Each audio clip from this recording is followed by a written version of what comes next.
Hi friends, good morning all of you. आज मैं Bihar board Hindi वर्ग ट्वेल्थ क्लास का चौथा पाठ जिसका नाम है अर्धनारीश्वर। अर्धनारीश्वर एक निबंध है। तो आज हम इसका चौथा पाठ का लेखक परिचय मैं आपको बताऊंगा। तो चलिए लेखक परिचय की बात कर लें। लेखक का नाम है रामधारी सिंह दिनकर। इनका जन्म 23 सितंबर 1908 ईस्वी को हुआ। कहाँ हुआ?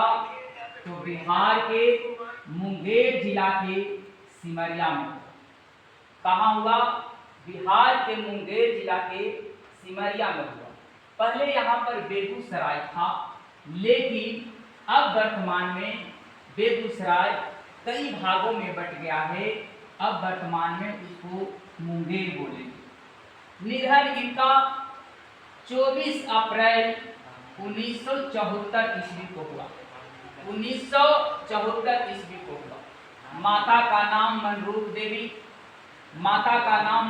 देवी और पिता का नाम रवि सिंह है। पत्नी का नाम देख लीजिए। इनका पत्नी का नाम श्यामवती देवी।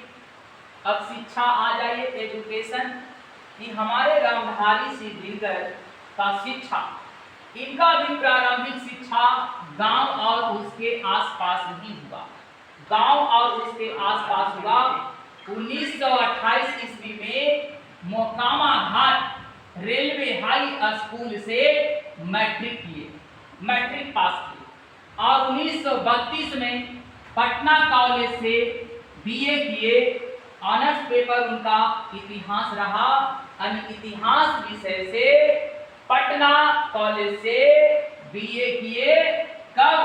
1932 में किए। 1932 में। वृत्ति उनका पेशा, उनका रोजगार, उनका व्यवसाय। वो प्रधानाध्यापक भी रहे। HE स्कूल बरबीघा सब रजिस्ट्रार के रूप में भी काम किया, सब डायरेक्टर के रूप में भी काम किया और जनसंपर्क विभाग एवं बिहार विश्वविद्यालय में हिंदी के प्रोफेसर रहे।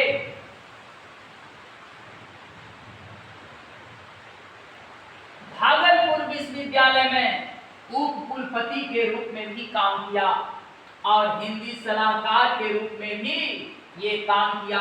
सोचिए हमारे रामधारी सिंह दिनकर कितना मेधावी। अब आ जाइए साहित्यिक अभिरुचि। इनकी साहित्यिक अभिरुचि, साहित्य से कितना इनको लगाव था, ये देखिए।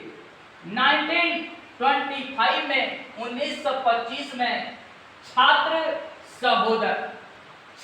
सहोदर में पहली कविता प्रकाशित हुआ। देश पटना। तीसरा प्रकाश जो बेगूसराय से प्रकाशित हुआ और चौथा प्रतिमा जो कन्नौज से प्रकाशित हुआ। 21 वर्ष की अवस्था में, मात्र 21 वर्ष की अवस्था में 21 वर्ष की अवस्था में पहली कविता पुस्तक प्रणभंग प्रकाशित हुआ। उनके महत्वपूर्ण कृतियां के बारे में तो ये काव्य भी लिखे हैं और ये गद्य भी लिखे। ये काव्य लिखते हैं इसलिए ये कवि भी कहलाए और गद्य लिखे हैं इसलिए इनको गद्यकार भी कहा जा सकता है। ये काव्य कृतियां हैं दिनकर जी का।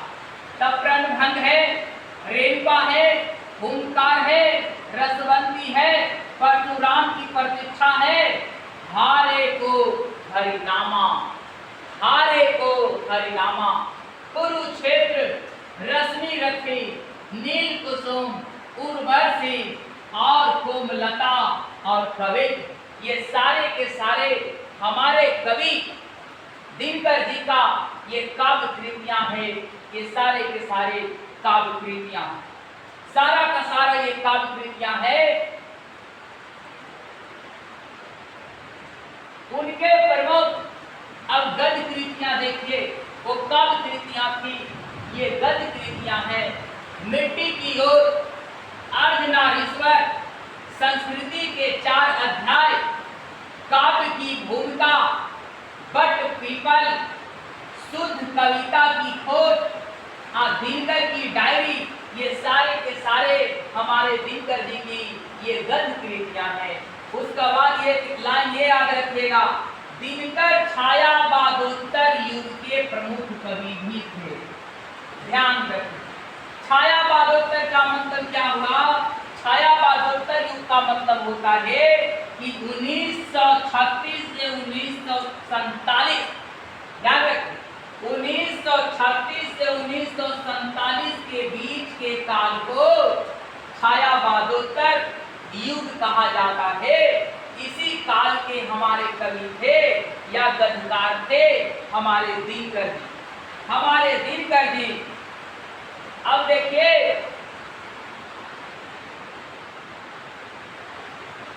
पुरस्कार एवं सम्मान, उनके पुरस्कार और सम्मान के बारे में जरी जान लेते हैं।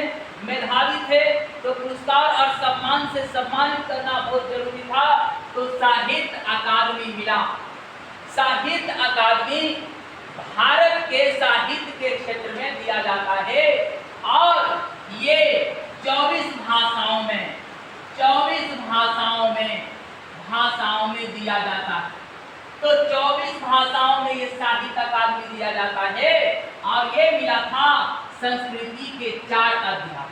इस रचना पर मिला था, तो संस्कृति के 4 अध्याय पर हमारे दिनकर जी को साहित्य अकादमी मिला।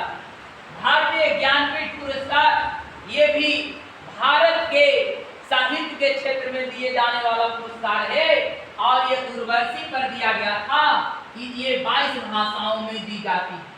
ये 22 भाषाओं में दी जाती है, 22 भाषाओं में दी जाती है। अब देखिए, ये राज्यसभा के सांसद भी रहे, कितने मेधावी थे हमारे दिनकर।